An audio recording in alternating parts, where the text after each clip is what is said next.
Test. Just making sure we can hear the audio real quick before we get started.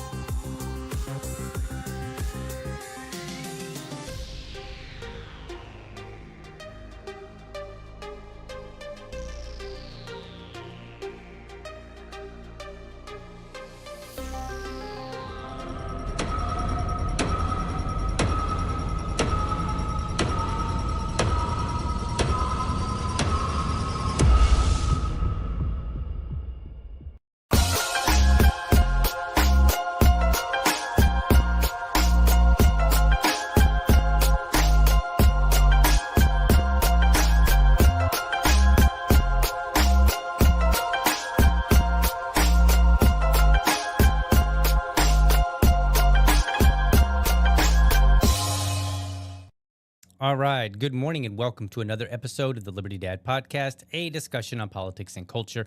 I'm your host, DL, America's most objective libertarian. If you're tuning in live, thank you so much for giving me your time so early. Remember, folks, it is election season.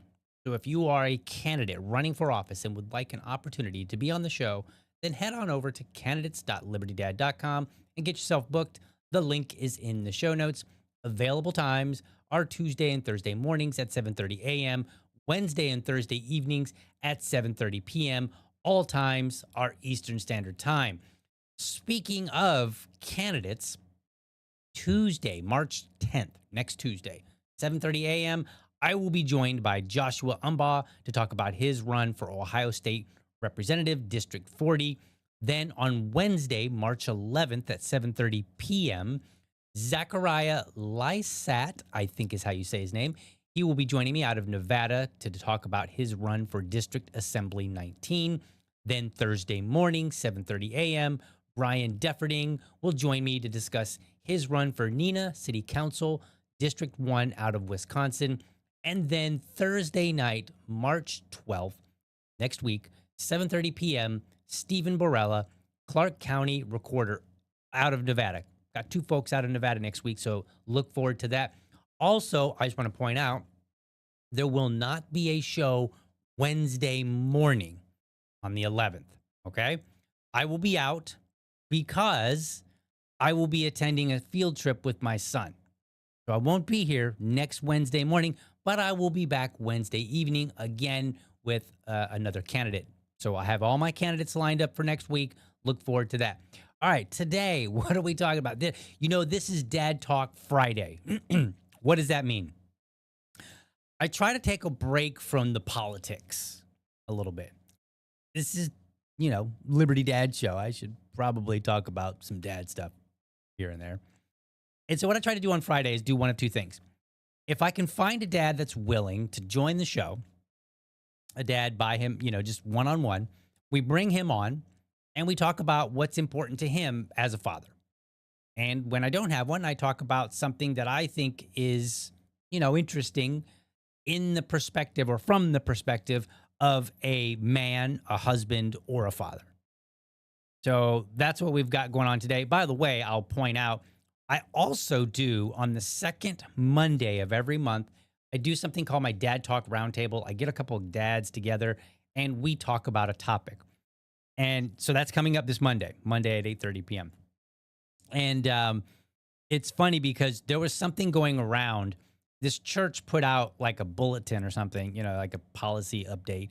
And they basically said, hey, to address the issue of noisy children in church, here are the, here are the rules that we have. And they basically set out like 4 rules that just reiterated one another about bring your kid to church. So basically what they were saying is like, yes, your kid will probably be noisy, bring him to church. That was it. And that went around and people were like, oh my gosh, who wants to listen to a sermon with screaming kids, blah, blah, blah. And they're like, so there was a mixture of some people were in favor of this. Other people, they were like, well, you should discipline your kids, blah, blah, blah. They should be quiet in church, blah, blah, blah. All I said at the time, I just said a couple of things. I kind of lampooned people in 2 ways. Number one, I said, most of you don't remember the sermon by the time you get to lunch after service anyway. So why are you so worried about it? And that's from my experience as an evangelical in the late 90s, early 2000s. Okay. And that's true. Like, I remember it was like a running joke. It was like, oh, did you remember what the pastor said? Like, no, And so today I look at it, I go, why are you so worried about it if you can't even remember the sermon? Now, today I do attend church. I'm not religious personally, kind of like looking in, I guess. And I take a notebook. It's like a dedicated little journal that I take, and I actually will take notes. So anyway, I said that. And then I also kind of made a joke about a passage of scripture where it's like, Jesus says, the disciples are like, hey, don't bring the kids over here. Jesus is busy working or whatever. And then Jesus was like, whoa, whoa, whoa, hold up. Let them kids come to me. Right. And so then I kind of revised that and I was like, let the children come unto me unless they're too noisy. And, and I kind of made fun of the whole not remembering your sermon anyway. So, that got a couple people riled up. So we're going to talk about that Monday night. And I think, if I remember correctly, at least 2 of the dads are active members of their church. I don't know about, we'll find out, but I don't know about the third guy. And then I attend, but I wouldn't call myself a Christian. I have an exploratory committee with God. That's where we're at right now. But anyway, today we're going to talk. Let me back up. I actually wanted to talk about that today, and so I'm just kind of giving you a little teaser, and we'll talk about that more. But instead, I'm going to talk about embarrassing your kids and, I don't know, maybe being judgmental toward parents. That's what I'm going to talk about today. So let's play this video. Now, before I play this video, I want you to know I'm not necessarily a fan of parents posting videos of their kids in like embarrassing moments, unless it's like a fun one, like, oh, look, he did something. And it was like it's very humorous. Like even the kid, when they grow up, would see it as humorous, not one where they're having a meltdown or they're screaming and yelling or acting, in a way that they would later be like, oh, I can't believe I did that.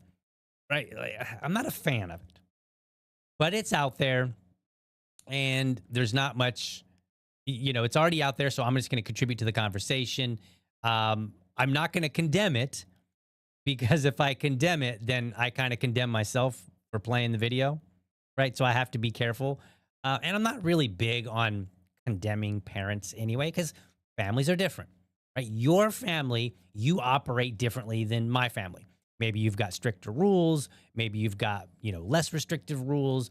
Maybe you're more open to things. Like I have family members that allow their kids to play Roblox. I think they watch them and make sure that, everything is safe. I have decided that I don't like Roblox. So when my son was like, Dad, can I get Roblox? I was like, nope, no, you cannot. I see way too many things that I don't like about it. So no, you can just have Minecraft. But I'm not going to judge other parents who have made a different decision and said, hey, this works with our family. We believe that, we'll keep our kids safe. It's the same when it comes to, like, say, some parents may wait until their child is a little bit older to let them venture down the road to the park. And other parents might be like, you could do it when you're like 7 or whatever, right? So we all have different families.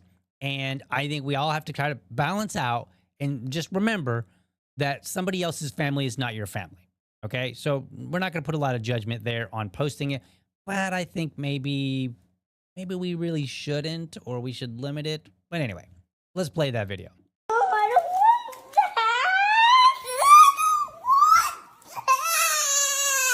Okay, so if you're watching, you know what's going on.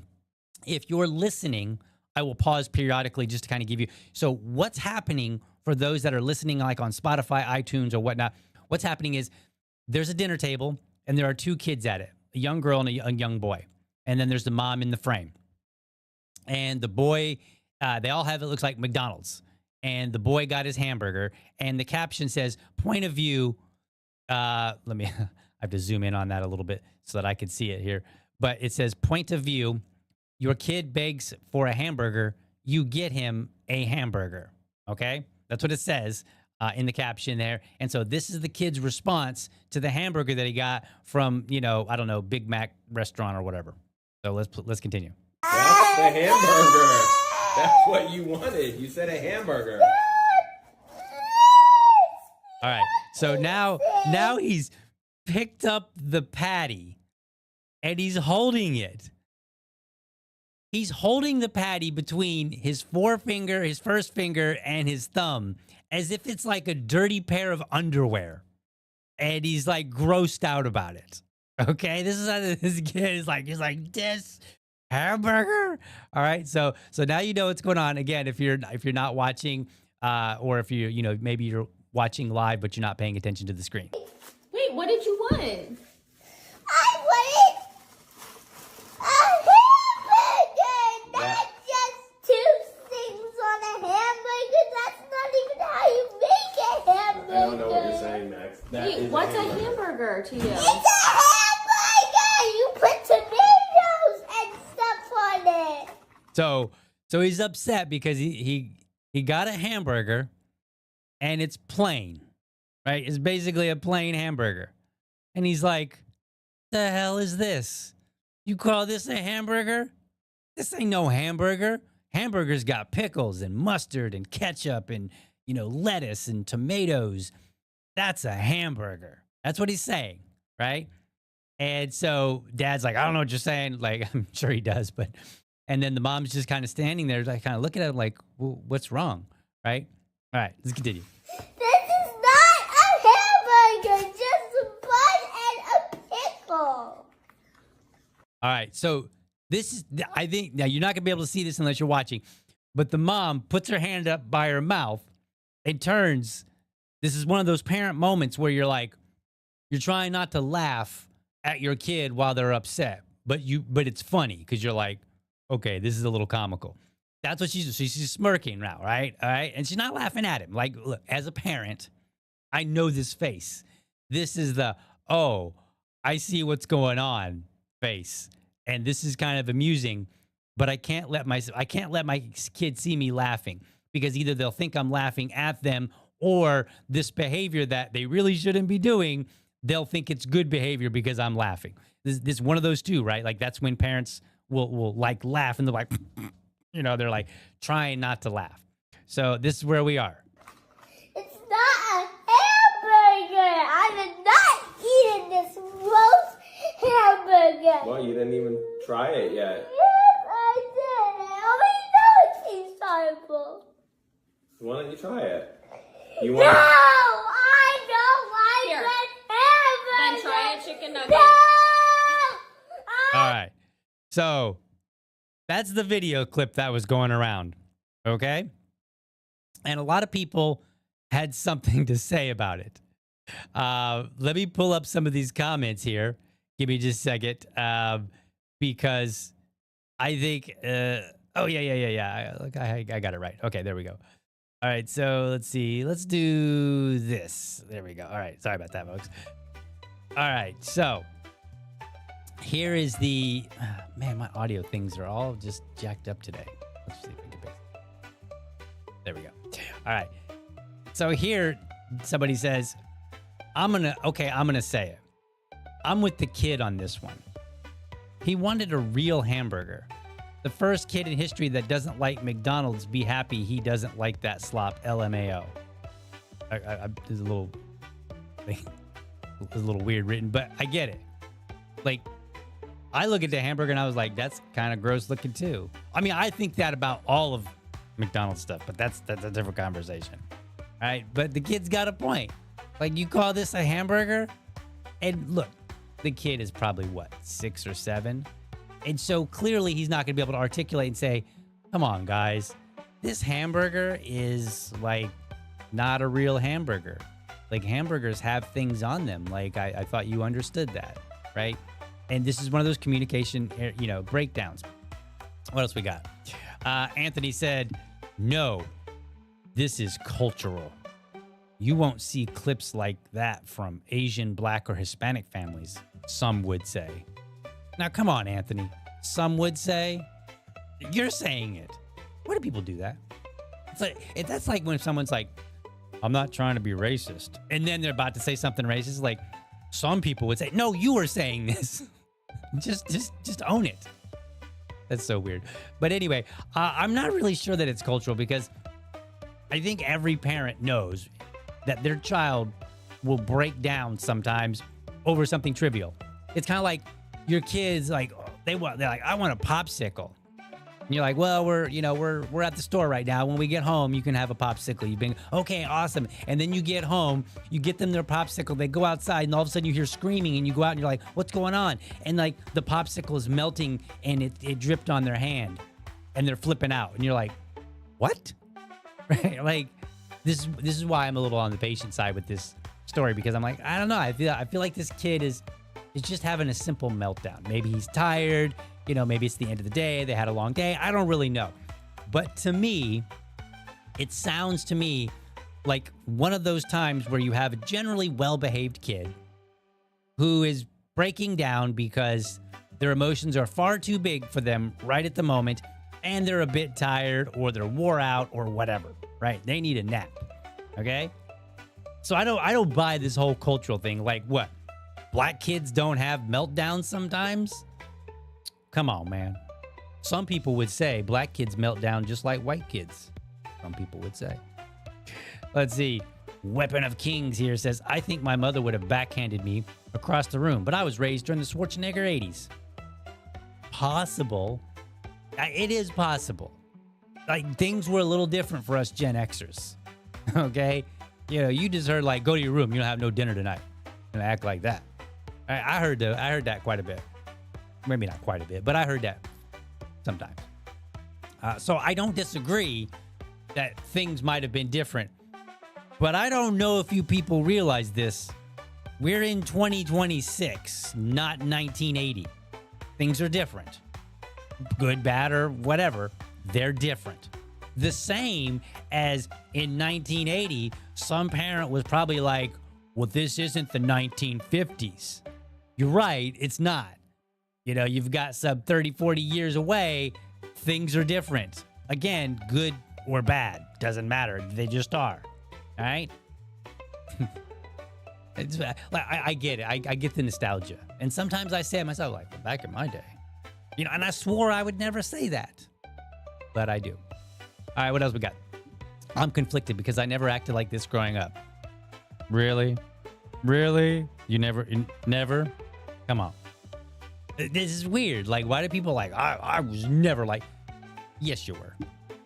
Every kid ever has had a meltdown at some point. Every kid.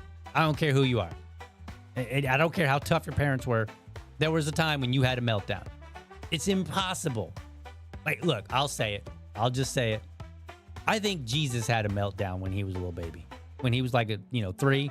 I think there was a time when like, you're not going to convince me that he didn't have a meltdown.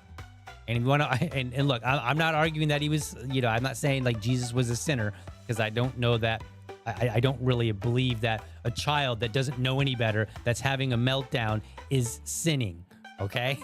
So that's not what I'm saying. I'm just like, look, everybody has meltdowns. And then he goes on and says, but on the other hand, when you listen to him, it's a valid crash out. Bro wanted a half pounder, not some small patty McDonald's. Yeah, it kind of sounded like that.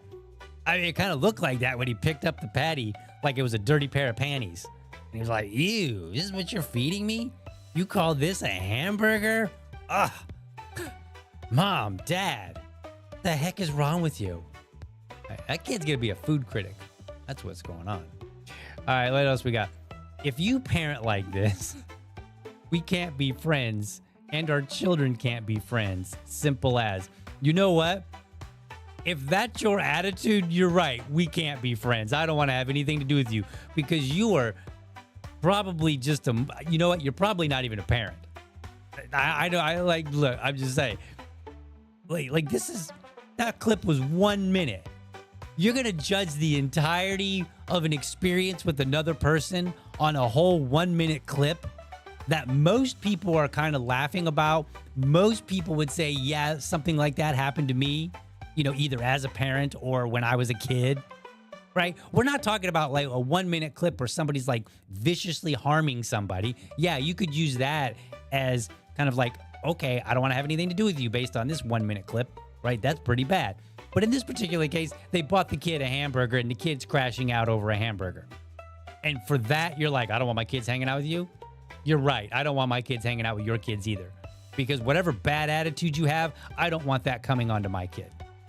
You know, like if you can't have a little grace, I am teaching my kid grace and mercy, right? Sometimes people do dumb things. Sometimes people make mistakes. We want to have a little bit of grace when that happens. And if that's not what you're teaching your kid, count me out. We're done. Let's see. Dead to sin. Why do parents shame and embarrass their children by posting videos of them like this on the internet? What an awful thing to do. Fair enough. I can't argue with this. You know, I'm not a big fan of it. But again, I'm not going to condemn it because parents, you know, families are different. People have different tolerance levels of what they're willing to show people, right? And like I could easily be condemned. I post pictures of my kid. And there are parents out there who are like, you should never post pictures of your kids online because the predators are going to get them, right? And I'm like, I don't know about that, right? So even though I wouldn't post a video of my son crashing out, you know, I would post other things that other parents would say, yeah, you shouldn't have done that, right? So you see the point here? We have to be very careful about condemning people because there's enough condemnation to go around. But it's a fair point. You know, on the other hand, I will say this. The kid's like, what, 6 or 7? We should, as a society, not look at that as shameful. We should look at that as, that poor kid, and he's got a point. You know, the poor kid, he's crashing out. Now, if this is behavior all the time, right, then yeah, you could criticize the parents and be like, maybe you need to work on some things there, okay? But just off this 1 minute clip, I'm gonna give a little bit of mercy here and say, probably just a kid crashing out because he's tired. That's probably what's going on. And now you could argue, based on the video, because like there's a camera set up there, and the kid's crashing out. Now maybe the kid started crashing out and they just videotaped it for, you know, some relatives and then said, hey, let's throw this on TikTok or whatever. Or maybe, this is always possible, maybe the parents did this all on purpose for clicks and likes, in which that case, I would say, yes, you deserve condemnation for that. Let's see what else. Gentle parenting isn't no discipline. Gentle parenting isn't just standing by and not doing anything else. I don't know that gentle parenting needs to even be part of this conversation. Because again, this is a 1 minute clip and we have no idea how the parents attempt to raise their child or their children. They have 2 of them. We have no idea. Like, I don't know. Maybe they're gentle parents. Maybe they're passive parents. Maybe they spank their kids, which would neither be gentle or passive. I don't know from that clip. I have no idea. This is the problem that we have in society. We get online, we see a clip, and then we extrapolate the rest of everything that we think we know about them. We're like, well, these are terrible bad parents. Why? They're gentle parenting. They never disciplined this kid. If it were me back in the 80s, I'd be watching Arnold Schwarzenegger and getting my ass beat. Maybe, or maybe none of that's true. You know, we need to start learning as a society to recognize what we can actually learn from a piece of media, whether it's a picture or a video, and what we cannot. I have no idea how these people parent. They could be great parents. I don't know. They could be terrible parents. I don't know. So we need to just be mindful of this. Raven says, for Gen Xers, That conversation would have lasted about 1.5 seconds. We had two options: one, take it, or two, leave it. And that is true, right? But again, would my mom have tolerated me crashing out a little bit at 7 years old? Maybe. I don't know. My mom was pretty tough. Okay. Like, would she have just snatched me up and started spanking me? I don't know. Because I don't remember being 7. But I can tell you from my experience as a parent, I recognize, especially by 7, my son is 7 now. So I recognize when he's tired. I generally can tell when he's tired before he crashes out. And I'll tell my wife, or sometimes she'll tell me if she notices first, she'll be like, he's tired. And so then we know, we don't really walk on eggshells per se, but we kind of take it easy with him. Like when we recognize that he's tired, because we recognize that he's tired. He hasn't developed the skill yet to deal with the big emotions when he's tired. So therefore, the risk of him crashing out just elevated. And so we try not to do anything to kind of like push him over the edge. We're not babying him. And when he does crash out, you know, I don't necessarily, like, he knows I don't accept it like, oh, you're crashing out. It's okay. Just do your thing. I don't do that either. Like, there's a line. Like, hey, you're crashing out and you want to cry about it and you want to be upset, you can go in the other room and you can be upset. Don't let me catch you throwing toys. Don't let me catch you kicking stuff. You know, there are lines in the sand, even when he's crashing out, right? You can't yell at mommy and daddy and scream and say, you know, mean things to them and be like, I hate you, blah, blah, because we'll be like, whoa, whoa, whoa. You have taken it to another level now, okay? We're willing to work with you on crashing out. But there is a line. And, you know, maybe some parents would look at me and be like, dude, you just need to whip his ass. It maybe, but let me tell you this. It's 2026. My son is 7. He cannot even remember the last time he's gotten a spanking. And spanking here has been like a single swat. Okay? And that's happened so rare that he can't remember the last time, nor can I, or my wife, right? Like, we can't remember because he's had so few of them. We're generally opposed to it. And with that in mind, he gets compliments from everybody about his behavior. Because what I've recognized, and what maybe wasn't recognized back in the 80s, but what I've recognized is this. If you don't have to hit your kid, why would you? Because here's why people hit their kids. Good parents, not the ones that are abusive.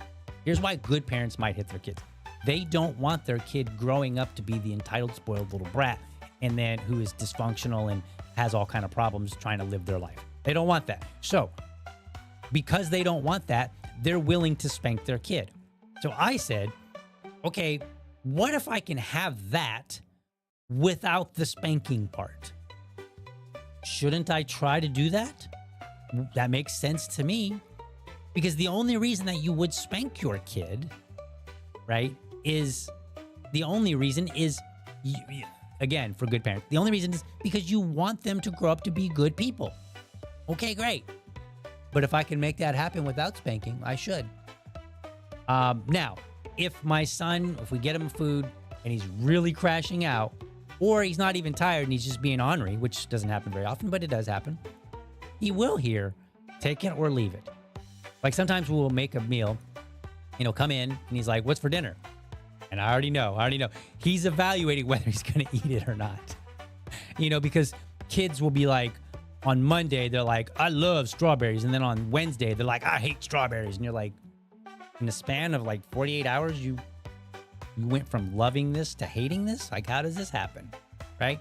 So there are times where, yes, my son has heard, hey, you don't have to eat. I have told him, you are healthy, son. If you miss a meal, you'll be fine. So you either eat it or you don't. And if you don't eat it, well, you definitely don't get any ice cream because he loves ice cream after dinner. Like, okay? So in order to get ice cream, you have to eat your meal. But if you're so against eating this meal, well, you can go to bed hungry too. You're very healthy. You'll be fine if you miss a meal. Daddy ain't afraid to let you miss a meal, right? And he always eats his food, or at least most of it. Every now and then he will be like, yeah, I'm full. I don't want it. And I'm like, okay, well, you didn't eat enough, so you don't get to have ice cream, right? So we do the one take it or leave it, and the one take it or two leave it.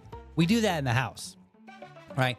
We just have a different threshold than others, and we have a different threshold than necessarily what I grew up with, right? And what I grew up with actually was kind of similar, because my mom would say, okay, you don't want to eat your dinner?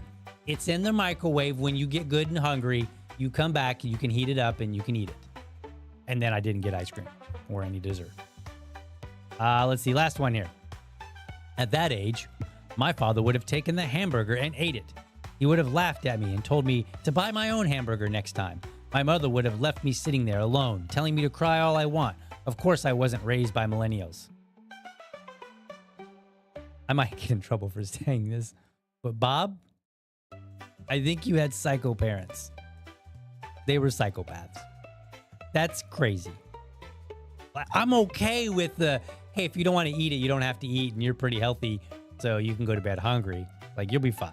You can miss a meal. Like, I'm okay with that. I'm okay with, hey, if you don't want to eat this, well, you can't have ice cream. But you can go play after dinner's done, after we're all done, right? Like, that's fine too. I'm good with that.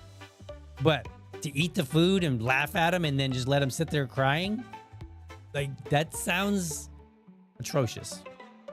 I am not trying to inflict more pain on my kid. If my kid is crashing out, he's already in pain. Hello? Why would I want to add to it? We're already there. I don't need to add to it. I'm just expressing my anger at that point, or just being a jerk. No, I'm not going to treat my flesh and blood like that. That's insane, right? Now, am I going to condemn you? Kind of. Because that's kind of psycho. The way it's described is psycho, in my opinion. Did parents do that back when I was growing up? Yes. Were they psycho? Yes, they were. That's insane. Ultimately here, the biggest problem I see is, hey, maybe we shouldn't be posting videos like that. On the other hand, I would look and say, maybe we should, as a society, we should stop looking at that as shameful. And that's part of the problem. Like, you saw some of the comments there. Some of the comments are like, oh, you're not, and there's plenty of them. There's plenty of comments about disciplining a kid, how I wouldn't have been like that when I was a kid. You probably would have been, whatever. And perhaps that's part of the problem, right? On one hand, we want to say, don't shame your kids. And then we're like, you need to beat their ass because that's shameful. Okay, but you're shaming them. You are shaming that behavior. And so if you don't think that behavior should be shamed, then why are you advocating for them to be disciplined over it? You cannot say that is not to be shamed and then say you should do something about it. It's either tolerable behavior in some way, right? Again, maybe there's a red line. We'll tolerate it up to a point, right? You can say that, but I think we're sending mixed messages here. And for me, I look at it and I go, yeah, no big deal. It happens. I've had, I don't know, probably within the last month, my son has had a minor meltdown. Maybe not quite that dramatic. Maybe a little bit less. He's generally pretty tame. I'm surprised, honestly, because I tell my wife all the time, I'm like, you should be so glad that he's got your demeanor, right? Because she's more chill. She's more calm. She doesn't crash out necessarily. Me, I'm the one that, like, I'll hear something. I'm like, what? What'd you say? Like, I get animated pretty quickly. I a little bit of a temper, not too bad, but a little bit, I'm that person. And I got that from my mama. My mama was like that. My dad was chill. It was kind of funny because my dad, when I was growing up, I did get spanking or spankings. And my mom was the quick to punish, right? She was the hothead in a sense. And my dad was cool, calm, and collective. But when dad got out of his chair and came to discipline you, you were screwed, because that was your lifeline. Like, if mom was overreacting, dad was the lifeline. I mean, he didn't necessarily intervene all the time. Like, sometimes he would pull mom aside later. Sometimes he would intervene and be like, okay, that's enough. He got the point, whatever. And I'm not suggesting that my mama was abusive. I'm just saying she was a bit of a hothead. I love my mama, so don't ever talk bad about her, because you know what? We won't be friends. So, I'm just kind of describing the difference between the two, right? And I am somewhat of more of my mother in personality. And so my wife is more like my dad in personality. And so she's more calm and collective than I am. And so, like, my son is now more like his mom than me, right? Although I will say this, he can be a little spiteful, like his daddy. That is funny. And I'm not going to tell you these stories because I don't want to embarrass him. But he has done some things where I'm like, my response was basically spite back. I'm like, oh, is that the game we want to play? All right. Well, guess what? Now your room has no toys or anything. You just have like a pillow and a blanket. How about that? You like those bananas? you know, um, but it sounds more dramatic than it really is. Okay, but that's where we are, and that's where I am with this story. Okay, I think we just need to be chill. We need to realize that different families operate differently.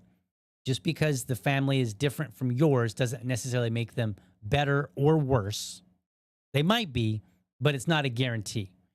And it doesn't mean that if somebody is more chill in their parenting, maybe they don't want to spank their kids. It doesn't mean that their kids are going to automatically grow up to be terrible people. They might not. My son is on a great trajectory. And a lot of people might be like, oh, you don't spank your kid? You need to beat his ass. I'm like, for what? He's good. And then even when he's not being good, sometimes, look, I'll put it this way. This will give you an idea of my son's disposition. I caught him doing something I didn't like, and he knew better. And so I started talking to him. And I think I said something like, son, you knew better. What should I do about it now? And I just looked at him. And I talked like a nice, even, slow pace. And then I would pause and just stare at him. And you could see the tears welling up. And he knew, like, I'm in trouble. And he didn't even know what to say. And I'm like, I got the result that I needed, right? The result was, I need your attention. I need you to recognize that what you did is unacceptable. And I need you to recognize that I'm unhappy with it. And now I have to make a choice on what to do about it, right? That's really all I really needed. And so, and I think that time I actually punished him by saying, you cannot be on your tablet at all the next day, right? Or it's my tablet, but we call it his. It's mine. Mine. He doesn't have a tablet. He has no devices. I have them all. But I was like, you can't be on the tablet tomorrow because that's your punishment, right? And so he got grounded. Like 6 years old, I grounded my kid, like whatever. So that's his disposition. And so for me, I'm like, I'm not trying to dominate him. I'm trying to raise him. Will I make some mistakes? Sure. Will I maybe be too relaxed when I should be a little bit more authoritative? Perhaps. Will I maybe discipline him and I should have been a little bit more, calm about it? Maybe not yelled at him or something like that? Perhaps, right? And every other parent out there, same thing. You guys, most of you, almost all of you, there's a few bad apples out there, but most of you are trying to do the right thing and raise your kids. And as much as you're going to want a little bit of grace from onlookers, I want that back. That's it. That's it. All right, let me see what we got here in the comments. Greetings, Liberty lovers.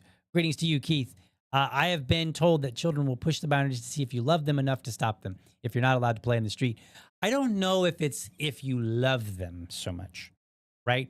But they will push boundaries and to see what they can get away with.